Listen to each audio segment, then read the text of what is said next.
No, it's so great to meet all of you who I don't know. I'm Elaine Zelby, and let's make this interactive. If there's any questions, if there's anything you want me to go into, I am one of these people who truly will just do stuff live. So if you're like, how would you do this? I will jump into Claude and show you exactly how I would do it.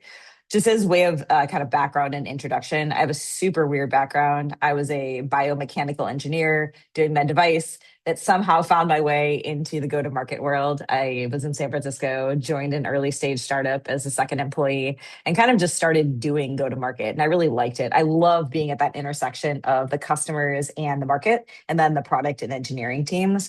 And found my way after that into VC. I spent 5 years as a partner at a venture capital firm called SignalFire that was specifically focused on the intersection of AI and software. So I had kind of a front row seat to seeing everything that was happening on the frontiers of AI, and kind of always had some of these pain points in the back of my mind that I had always wanted to solve. And in 2022, when the AI model started getting good, I jumped ship and started my own company. One thing that Lisa was just saying that I really did want to hit on before we dive into this use case is one of my predictions for the coming years, and by years, I mean 1 to 3 years, is that we're going to see the bounds between marketing and sales collapse tremendously. I'm already starting to see it. I've talked to probably 300 CMOs between kind of January and now. I always ask the exact same set of questions. And one of the questions I ask is, how is your team being measured right now? What is your goal between now and the end of the year? And 100% of people have told me pipeline. Now, who else cares about pipeline? It's sales. And if you start to identify that there's a shared goal, a shared way of measurement, and a shared set of essentially how the team is compensated and how the team is actually measured at the top level, you're going to start to see a lot more, not just collaboration, but the work is starting to look similar. And so, what I'm going to show you today is really where I think a lot of this goes, in a collaboration between marketing and sales, where everyone really can be focused on generating pipeline, hitting numbers. And that doesn't mean to say that things like brand is not important. I actually think it's more critically important now than ever before, but I think it's always in service of what? And to me, it's always in service of pipeline. So, with that, we'll actually get started. What I'm going to show you today is what I think there's a few things that are just fundamental foundational building blocks that every team should be doing. And then on top of that, it gives you the optionality to build a tremendous amount of agents that are bespoke to your company. And the one I'm going to show you today is actually pretty generalizable, but I'll also walk you through how you can identify some of these proactive signal-based agents that you might want to listen for and you might want to create for your organization. And again, please stop me. One other caveat I will give. I am in a very unique position in two ways. First way is, as a founder, I can do what I want. I'm not hamstrung by other people telling me I can or cannot. I can access any of the tools, any of the data. So I know that. And I know that for some people, they're not going to be able to have that level of access and just free reign. The second thing is, we as a company, as part of our product, have access to a few bespoke data sets, including one that gives us access to LinkedIn's API feed. That also enables me to build really specific stuff. Now, there are ways to get access to this as well, but I do want to just caveat, like, I already have that in place. So what I'm going to show you is using some of these data sets and some of these different APIs that I already have in place. Let's hop over here now. So I'm going to just kind of show you one other party trick that I'll give you is, every time I do a presentation, I take whatever I built in Claude and I have it build me an HTML like visualization of it so that I can present it. I find it exceptionally boring to look at somebody's screen in Claude or Codex or anything like that. So this is essentially the interpolation of what I'm going to show you in terms of how we build it. So, job to be done here, generate pipeline. I know that there are a few things that I must do before I even start to build some of these agents to help me build pipeline. First is this foundational layer. For us, that looks like three things. The first one is an ICP analysis that is refreshed quarterly. I cannot tell you the number of companies, when I ask them who their ICP is, they give me the most generic thing of like, we target cybersecurity companies above 200 employees in the US. I'm like, that's cool, but there's probably a lot more nuance and a lot more kind of information we can get there around who buys and when. Somebody had written this on LinkedIn many months ago and just stuck with me. They wrote, people don't buy because they have pain. They buy because there's a compelling event. And I think that is so incredibly true. So understanding what are your compelling events? What are the things that have to stack together such that you're going to find the best bullseye of ICP that you can. We refresh this quarterly. I think any more frequent is not useful and it's adding more noise, but your ICP is going to shift over time, even if it's just by a little bit. And figuring out where those additional layers means an entire new pool of companies opens up to you. So this is also important that we have something that isn't static, because ICP is not static. From there, we build a scoring rubric. Now that we've identified exactly where the bullseye of our ICP is, we build a scoring rubric that breaks companies up into 3 tiers. You can choose as many tiers as you want. You could choose to do it more numerically. I find that buckets of tiers helps me make blunt decisions of, do we ignore or do we put them through the next step? So that's kind of how we've done it. It is weighting the information that is based on the ICPL analysis, which is based on our actual data. It is running an analysis on our entire CRM data, close loss data, close won data, call data.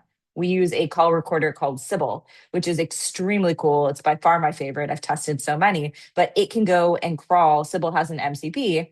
It can crawl every historical call that we've had and try to identify patterns from our calls. Now we have our scoring rubric. From there, we're going to build a contact sourcing skill. This is another area. Yeah. Elaine, do you mind spelling? What's the name of the call recorder? I want to make sure that we. Yeah, let me put it in great thing putting in the chats. I'm obsessed with this. Yes, Right. obsessed. I have tested other people 8 know of them. it. Okay, very good. Thank you. Literally, it's by far the most useful one I've ever seen.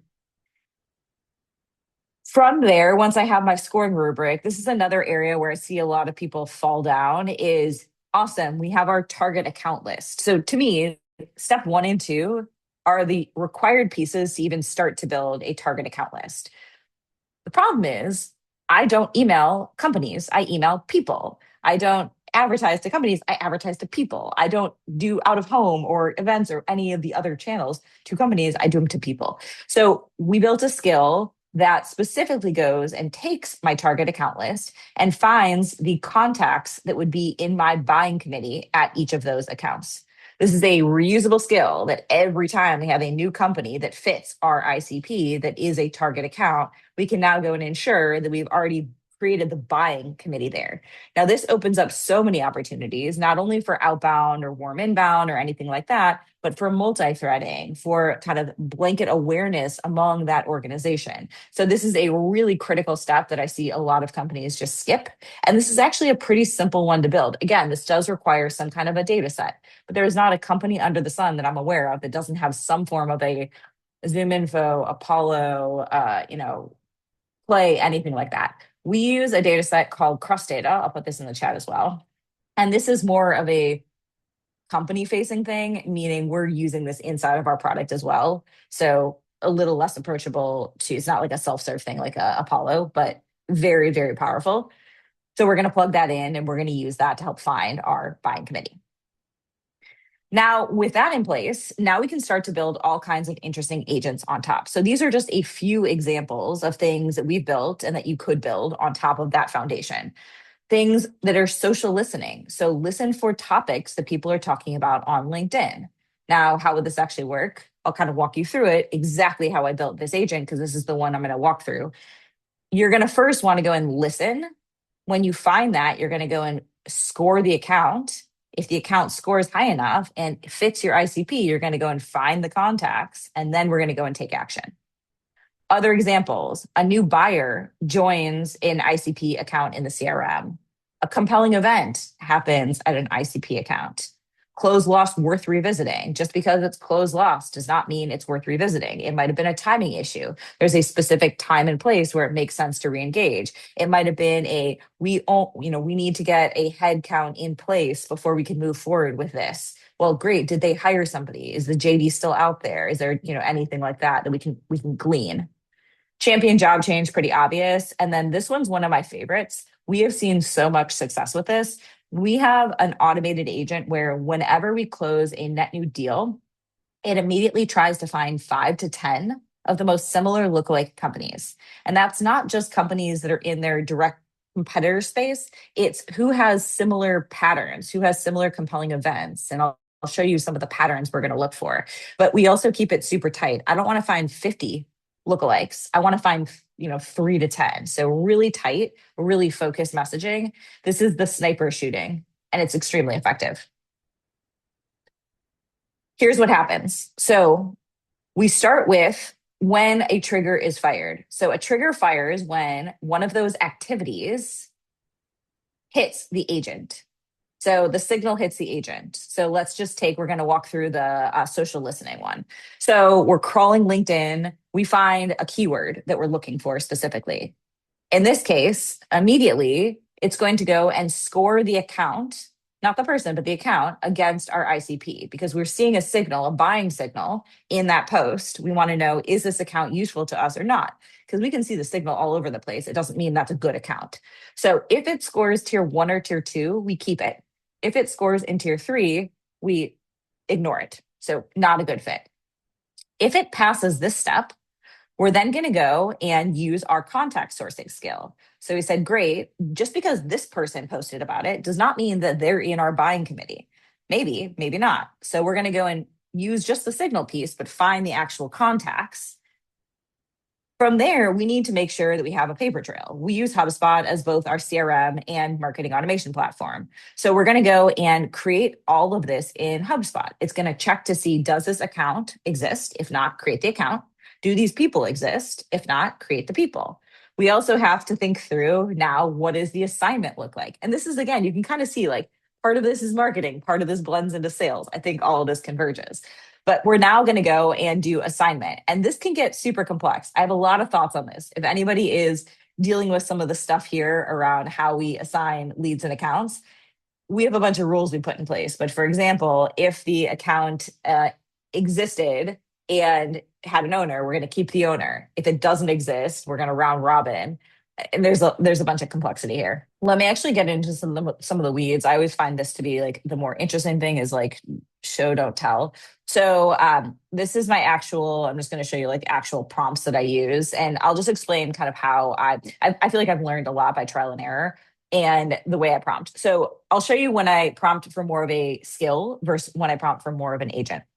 So this is going to be a skill example.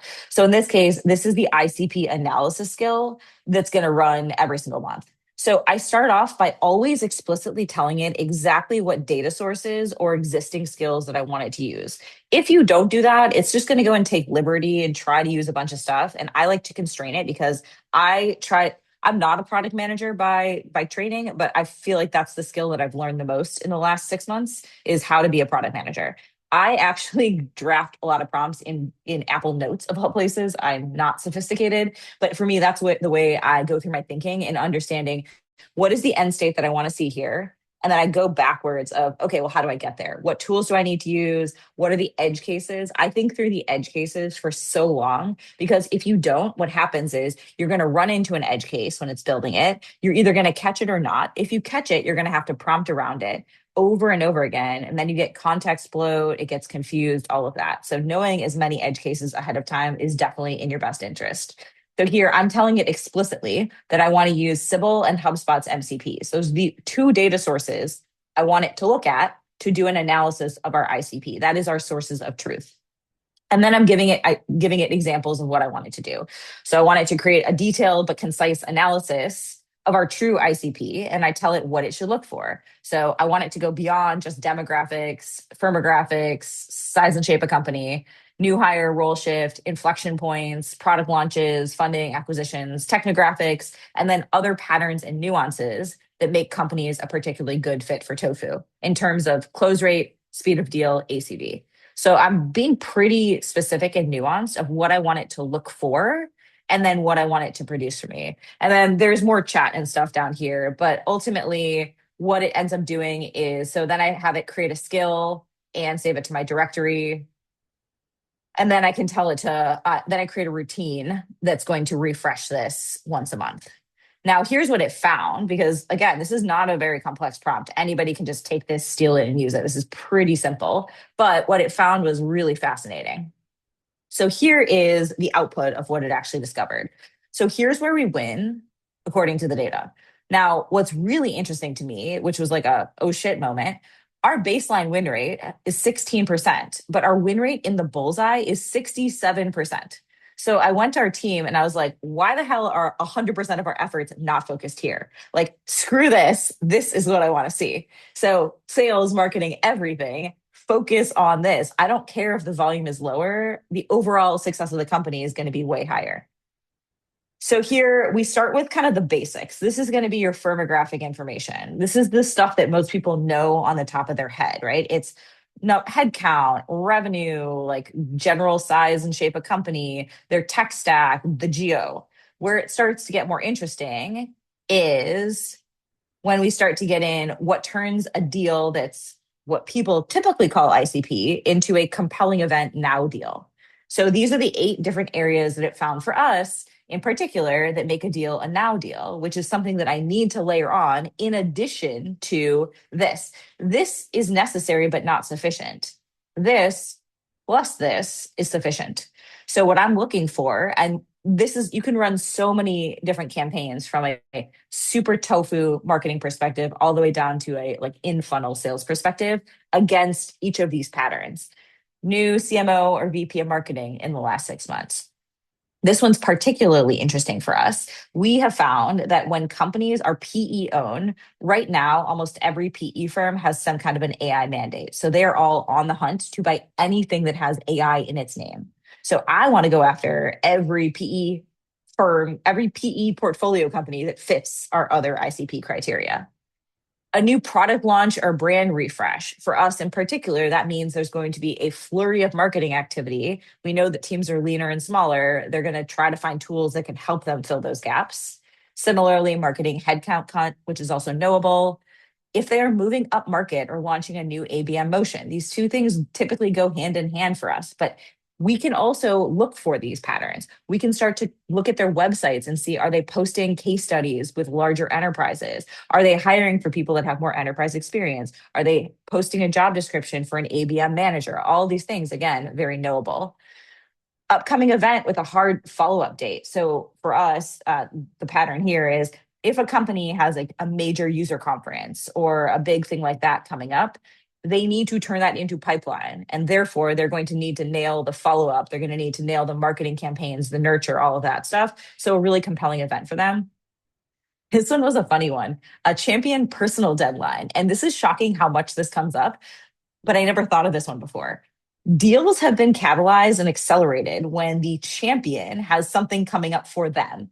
Examples being they're presenting at a board meeting and they need to show some results. They're going out on parental leave and they need to get something in place beforehand. They are doing an upcoming hackathon or big event or something like that. So really understanding the psyche of our champions is important.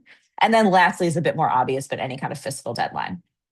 So with this information, then my head goes to, great, how do I go and find these things? What are the signals that are knowable in the world that would show me that one of these things are happening? And then how do I score that against the other information that is a bit more generic? Elaine, I have a question. I have a question Yeah, please. on this signal.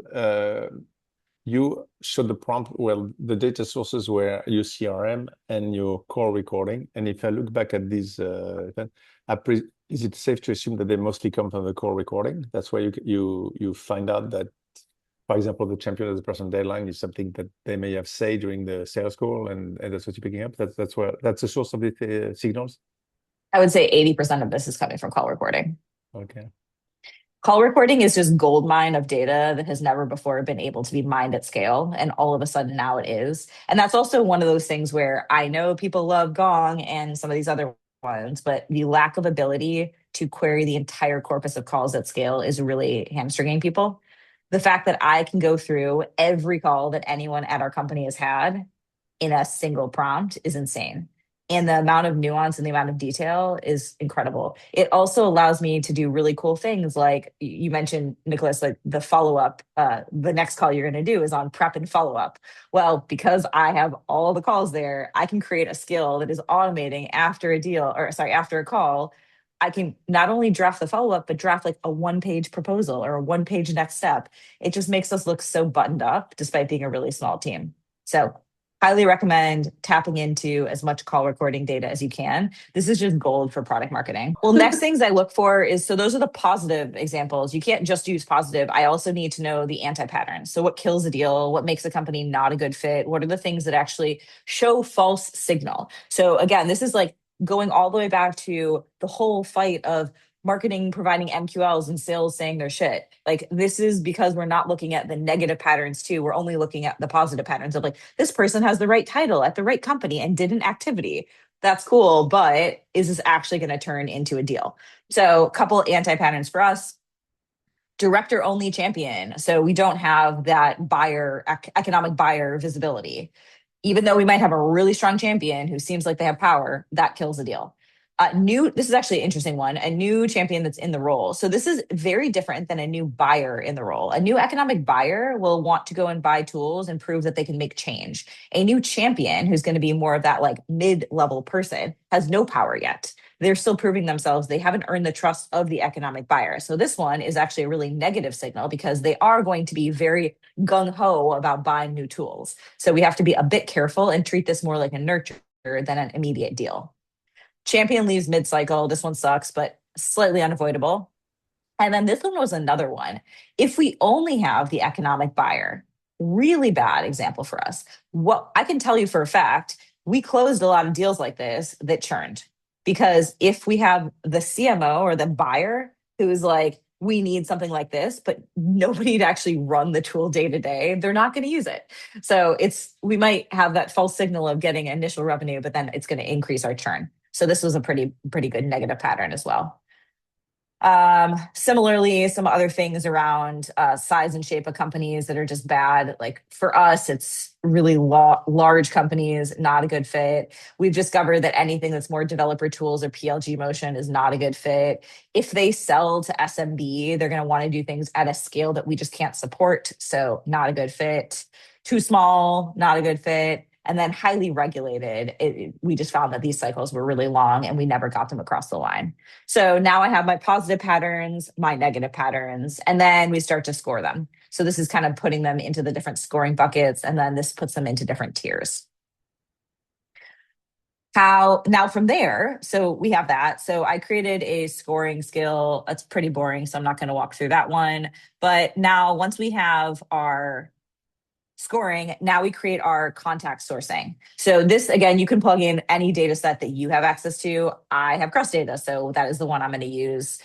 For us, we use Crust data to find the relevant contacts for an account. So this is one thing I've learned that I've found success with is the narrower my skills, the better it performs. And I'd rather use 3 skills in a row in an agent or in a workflow than try to do a skill that's really complex, that does a lot of things. I've just found it will break down. The edge cases are a little bit fuzzier. So for me, again, 3 distinct skills: analyze ICP, score an account for ICP, take that account, and then add the relevant contacts. So in this case, all the skill is doing is using Crust data to find relevant contacts for an account that we provide.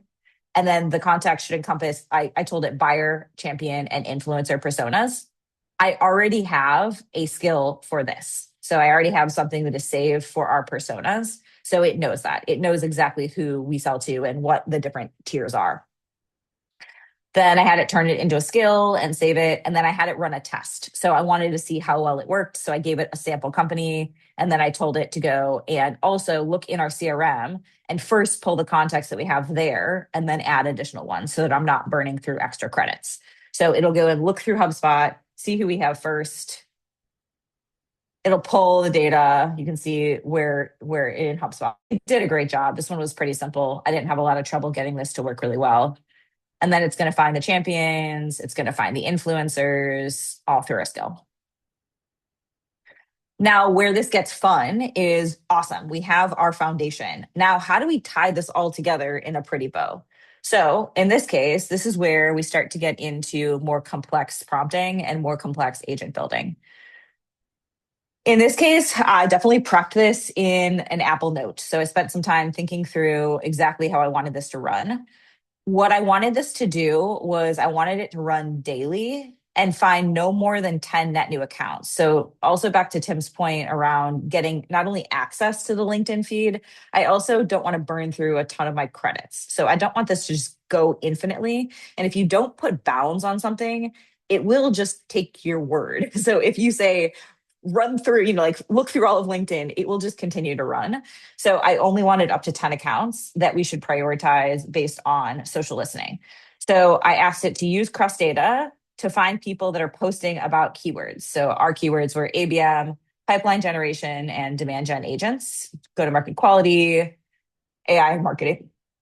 And then I asked it to use the skills. So I told it explicitly from there, use our ICP identification skill to score them. Determine if they are tier 1 or 2. If they pass, run them through the contact sourcing skill to find the relevant contacts. I also told it to use, we have a lot of Clay credits that I kind of need to use up. So I also told it that it can use Clay to enrich with missing information that Trust Data doesn't have. Then I asked it to research each account and find the following information. For the account, I wanted to understand the specific pain points they face that we can help with. Any compelling events that have happened in the last 6 months, it already knows the compelling events because it did that research. What their tech stack is. This one, I forgot to tell it to use Built With. I do have a Built With account. So that was an edge case where I forgot to tell it that it struggled here. I had to go back in the prompts down in the thread and tell it to use Built With for tech stack, any new relevant personnel changes, and then any hook that we could use in outreach. So that's the research I want it to do for each account. For the contacts, I want it to go and give me a short description of their work history and their current role, relevant information about them personally, based off social profiles, blogs, interviews, podcasts, all that stuff, information about their hiring or gaps on their team. So if we can find any job post where they're the hiring manager, interesting intel, and then a specific hook, a relevant customer story, and then points we should lead with in our outreach. Now I have to start getting into the kind of next piece, which I had outlined around, well, this data needs to live in our CRM. We have to have a paper trail. So from here, I want to push the contacts that don't exist into HubSpot. And I gave it the specific source. So I wanted the source field to be integration. That's just what we use. And then the output. So where do I want this to go and who should know about it? I created, for this exact example, this is just a demo channel. So I created a new channel for myself and I said, aggregate the information and send a notification to this channel in Slack with this information and run it 8 a.m. daily. And then I asked it to do a test before it actually did anything else. So I always test everything that I do to make sure that it's actually running. And it never is perfect. It always takes a bunch of massaging. Somebody said this best around, it's so easy to get something immediately at 80%. And it feels like magic. It feels so cool. That last 20% takes 80 to 90% of the time and is by far the hard part where most people don't do the work. So the work is running this test and getting this whole thing to actually work correctly. This is what I want, but it's not as simple as just this prompt and then it works perfectly. So I'm not going to bore you with all the back and forth, but I will show you kind of what it does when it runs. So let me pop into Slack and find my Elaine agent channel. Okay, let's take a look here. So here is an example of it running. So you can see here, it found one account that it aggregated, and you're going to see it's going to give me all of that information that I asked for. So it's tier 2 and a score is 61 out of 100. So it passed the threshold for it to actually tell us. It actually gave it a expected close rate. So that's good enough for me. Also expected ACVs. And then it starts to give me, why did it pick this account? So exactly what I asked it to do, what the pain points are, what the compelling events are, the tech stack, personnel changes. So you can see the CMO's been there for 6 years. So that's interesting, but they got a new demand gen leader. So again, I'm starting to piece together, both from a marketing and sales perspective, how I would approach this account, what the hook should be. Now, from there, I had asked it to go and find the buying committee. So you can see it found the champion. So this demand gen person, it gave me all the information about work history, personal stuff, hiring, hook, the buyer. So that's the CMO that's been there for 6 years. The influencer, so operations, which is really important for us. And you can see it tells me exactly where it created the account IDs and stuff in HubSpot. Then it'll actually tell me the signal. So the signal was this post, which I can literally go and pop over here and see the exact post. So this was really useful for me to go and verify that this was running correctly. So I can see, yes, this is Shruti, Director of Demand Gen at Jagera. I can read the post and kind of see, okay, does this actually fit what I was looking for? And then from there, we have an agent running in our Slack. And I know a lot of companies are building their own versions of this. So from there, I actually told the agent to go and write the outbound sequences, because the agent that I had showed how to build, all that was doing was getting the information and then putting that in Slack for me to see. Now I have to go and take action. And again, I think this is another area where I'm seeing even internally just things fall down a bit, is we're getting information, it's noise, and it's not being action because we're expecting a human to do something. So we're still thinking through this internally around how much we automate versus how much we actually give the human in the loop the ability to do stuff. But I said, hey, I just want you to write outbound emails to these two people, so the buyer and the champion. And you can see then it went and wrote emails. This knows my style and brand and all that kind of stuff. You can see this actually turned out really well. So it was, this is the person who wrote the post. I thought this post was quite great. The email is quite great. It's like hitting on the points that she mentioned in the post, but isn't yet another one of these automated AI SDR of like, I saw you posted about this topic. Here's what I sell that's totally unrelated. It wove in customer stories. It really tried to kind of like make this as valuable as possible. So with that, I'll pause and answer any questions. This is just kind of one example of figuring out what is the signal that we're looking for in the market, what data sources would I have available to me to help find that signal. And there's so many ways to aggregate information. Like for example, on the job change side, that's also going to be LinkedIn. But let's say we wanted to do like a new buyer in seat. You could go and look at job descriptions for companies that are hiring for that. And there's tons of data sources that are doing this where they're just looking at job postings.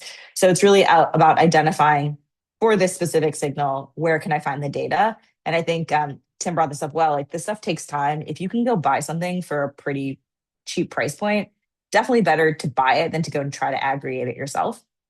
And then from there, it already had my foundation. So this is one example, but hopefully this is at least kind of useful to show what is possible and then how you can take the steps to go and do it.